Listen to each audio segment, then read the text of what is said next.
It's been almost 10 years now since the tiny imprint Barsuk Records released the debut album of the then unknown band Death Cab for Cutie. Well, fast forward 10 years to 2007, and a lot has changed. Death Cab is officially huge, and Barsuk has become one of the most respected independent labels in the game. So the NewMusic caught up with a few bands on the label's roster to get the real story behind the little label that could.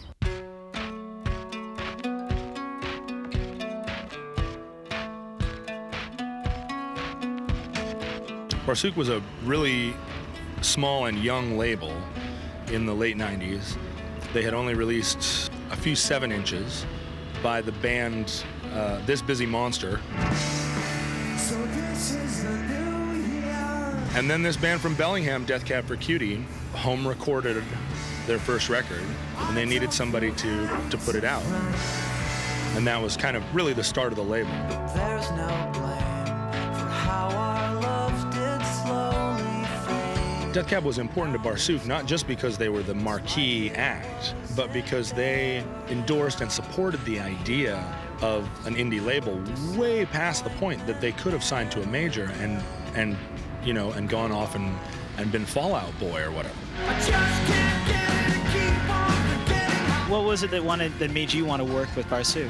Well, definitely just my crazy ride through the music industry. Honestly, Barsuk was the only one I felt like I was getting, you know, would get a fair shake with.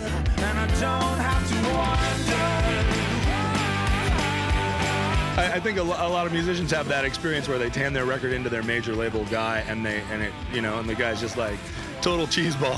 Hey, I don't hear the single, man. Can you put some more rapping on there? That can be a real bummer for musicians. You know what I mean? Like, it goes into a machine, and they have no idea what's going to happen.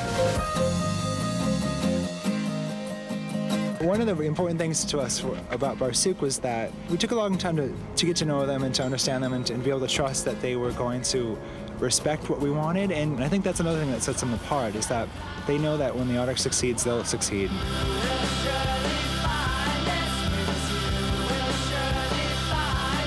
A lot of the bands on Barsuk tend to have a slightly similar musical style. Like, is there a reason why they go after the bands that they do? They have a musical aesthetic that really loves that little sort of quirky element in pop. It's definitely a sound that the label's going for, like very thoughtful, smart, you know, songs, both lyrically and musically. And now it's a self-reinforcing system. Those bands are looking to Barsuk because Barsuk has a sound.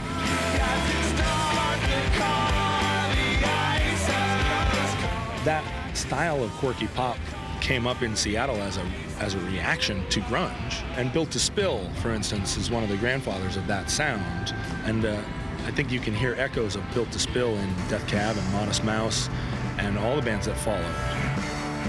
So this is the new year. But yeah, quirky pop that's what we do out there. And, and we're just gonna keep doing it.